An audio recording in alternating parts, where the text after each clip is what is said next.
為人父母咧，好多都會好中意咧講童話故事咧，俾自己嘅仔女聽嘅。咁自從有咗生成式 AI 之後咧，要講一個童話故事咧，就唔使自己日日諗咁多啦，又或者唔使買好多嘅故事書，又或者咧唔使不停咧喺網上面嗰度揾咧唔同嘅故仔，然之後咧就睇一次睇下啱唔啱，然之後咧先至再消化咗再講俾啲仔女聽。咁今日咧，我就教大家咧一個方法啦，就係用兩個唔同嘅人工智能工具啦，咁就可以咧生成到童話故事。咁而且最特別嘅地方咧，仲係咧呢一個童話故事咧係有唔同嘅音效嘅喺度嚟㗎。咁包咧你啲仔女聽落去咧就會更加生猛。咁當然啦，除咗應用喺唔同嘅童話故事之中咧，其實日常教學咧其實都會用得到嘅。咁咧為咗要生成一個故事啦，咁我哋當然咧唔少得嘅咧，就一定係要去到一個即係生成式 AI 嗰度啦。咁我今次就選擇咧用 FlexClip 啦，咁我咧就用影片生成器啦。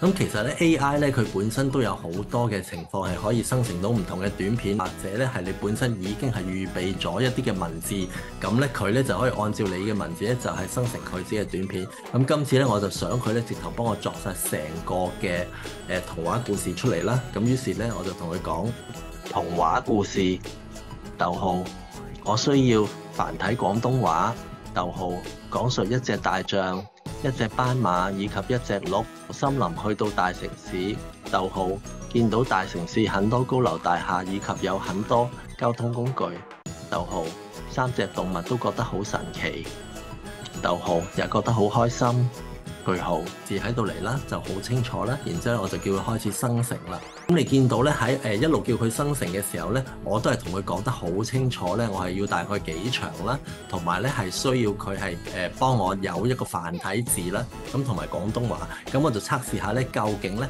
佢識唔識喺個旁白嗰咧就自動講埋一個廣東話。嗱，佢而家咧就已經係 generate 到即係成個劇本啦，咁亦都咧配咗唔同嘅圖片喺後邊咁樣樣啦，咁嘅。咁咧就係，但係咧佢呢度咧，我見到佢上面寫咧，佢仍然係用台灣普通話啦嚇，咁就係一個女聲，咁我就唔想，咁所以咧我就撳翻佢上邊呢一個，我就喺呢度咧就重新再揀啦。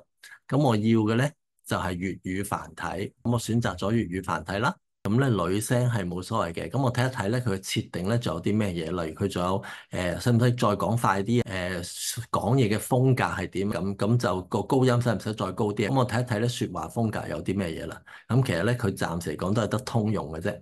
咁我試下揀下其他聲，例如另外一把女聲，咁佢説話嘅風格有冇咧？都冇。男聲有冇咧？都係冇嘅，咁所以咧廣東話喺呢一方面咧，其實相對嚟講咧，我都覺得係比較蝕底啲嘅，咁就正常啦。因為應用嚟講咧，佢個廣東話個模型咧，始終係比較複雜啦，發音係比較多啦，唔同嘅聲音、唔同嘅語氣啦，咁講少少咧已經係唔同咗，咁呢個都好正常。講完晒之後咧，我就叫佢可以預備定生成，咁我就將佢加到去時間軸嗰度啦。咁佢問我，佢就要我揀一個嘅場景啦，咁佢就問我替唔替換全部，定係加到場景之後先替換咧？咁我就叫佢即係加咗個場景嗰度先啦。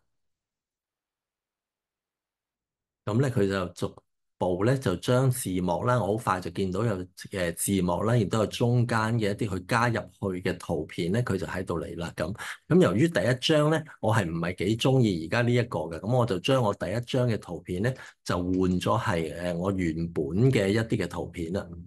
佢有一個 AI 圖片生成，咁我就叫佢咧就幫我將頭先嗰個嘅成個古仔咧就幫我即係生成一張嘅圖片。三隻動物，逗號，大象，逗號，斑馬和一隻鹿，逗號，去到大城市，見到很多高樓大廈和汽車，佢幫我生成啦。好啦，咁咧就係佢其實咧佢就幫我即係轉咗做兩幅唔同嘅相片嘅。咁呢個咧就淨係斑馬啦。咁然之後我見唔到大笨象。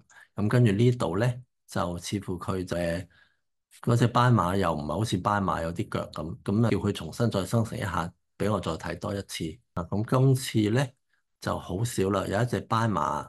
但係隻斑馬個鼻咧就好似大笨象嘅咁不如唔好搞得咁複雜先啦。咁我決定咧我就唔用佢啦。咁我就加入去我自己嘅圖片嗰度嚟啦。係咯，咁我就決定加入咗個森林啦，咁我就拉咗落嚟呢一度。咁咧佢咧，你見到很久很久以前，森林裏有一頭大象、一匹斑馬和一隻鹿，快樂地生活着。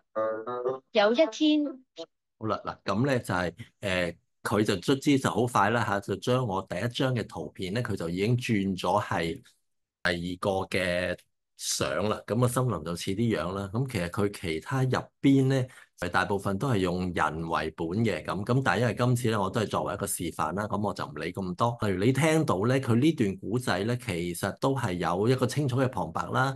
咁但係咧，就似乎咧係冇咗一個嘅嗱，佢都有少少音樂嘅。咁但係今次咧，我最特別嘅地方咧，我就係想加插一啲嘅音響效果喺入邊，我就想加啲 sound effect。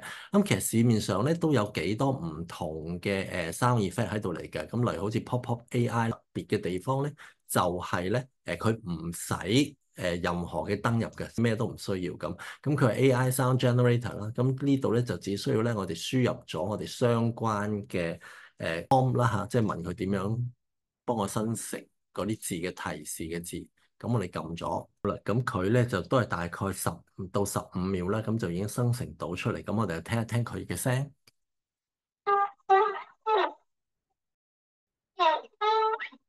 似啲樣嘅咁就比起即係第一個 AI 嚟講咧，就佢都叫做見得人咁嘅。咁咧就搞掂之後咧，我哋咧亦都可以係撳下載啦。咁佢咧就會下載咗喺即係我哋相關嘅一啲嘅 WAV file 嗰度。咁因為我哋今次咧就除咗係一隻嘅大象之外咧，我哋仲有斑馬啦。咁所以咧我就叫佢出埋一個斑馬嘅哮叫啦。好啦，咁同樣咧就佢都係用咗大概係10幾秒左右啦。咁我哋聽一聽斑馬嘅聲。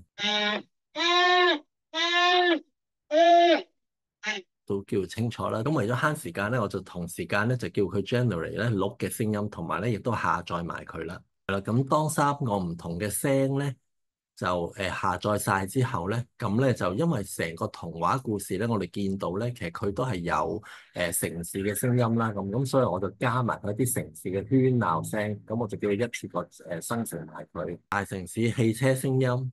咁然之後就叫佢開始生成。咁當佢都搞掂晒之後咧，我哋咧就嘗試下載呢一啲嘅聲音。咁當所有嘅呢啲聲音咧，我哋都全部下載晒之後咧，我哋就要將嗰啲嘅聲咧就拖到落去嘅我哋原本嗰個嘅古仔嗰度啦。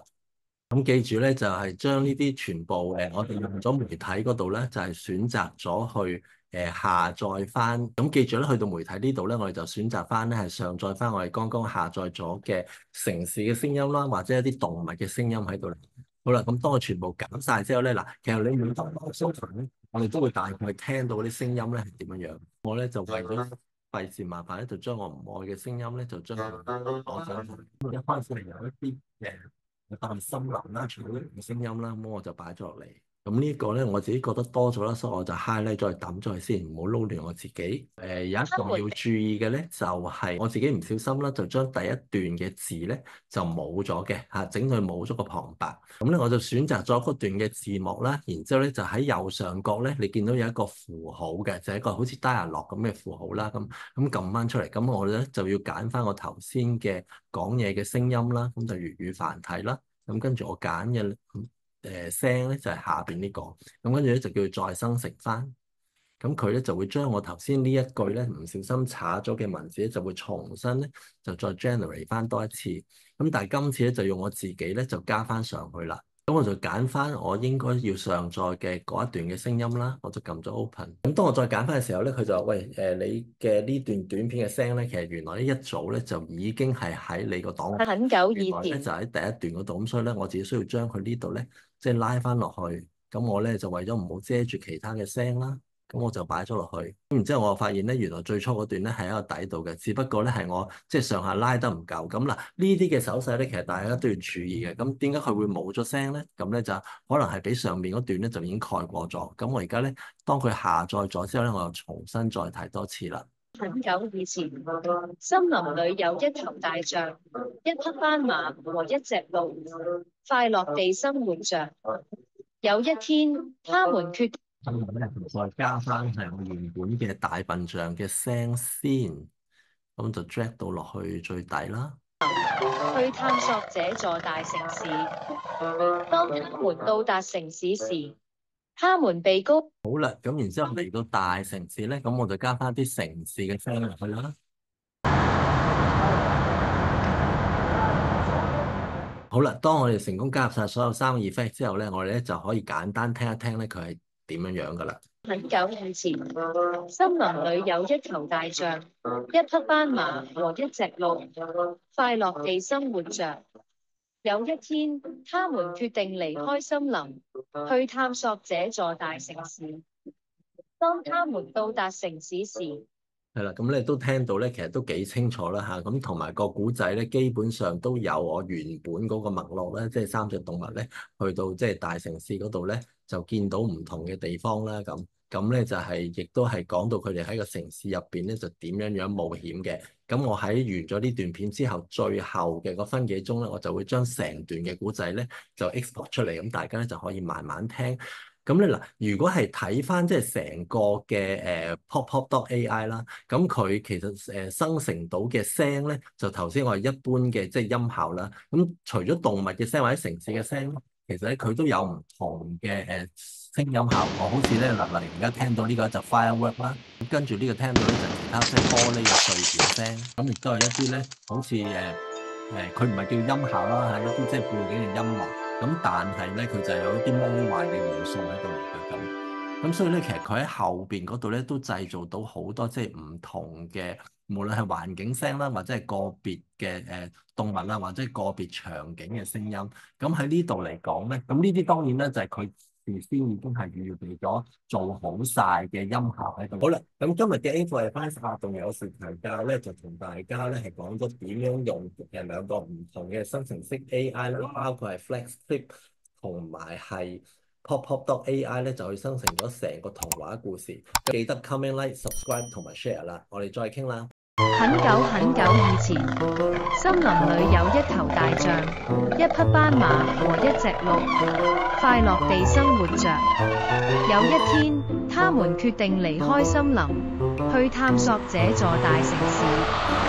當他們到達城市時，他們被高聳入雲的高樓大廈所震驚。大象說：哇，這些建築好大呀！斑馬驚呼道：看看所有的顏色，這裏太有活力了。鹿微笑着補充道：看看我們周圍熙熙攘攘的人們，他們看到汽車、公共汽車，甚至自行車從他們身邊飛馳而過。大象建議說：我們過馬路去進一步探索吧。他們小心翼翼地在繁忙的街道上穿行，享受着風景和聲音。在一個公園裏，他們找到了一個安靜的地方休息，對他們的冒險感到高興。斑馬說：我愛這個城市，這充滿了驚喜。大象和鹿同意了，對他們的新體驗感到感激。太陽落山時，他們答應一起回來進行更多冒險。因此，他們回到了森林，興奮地分享了他們的故事。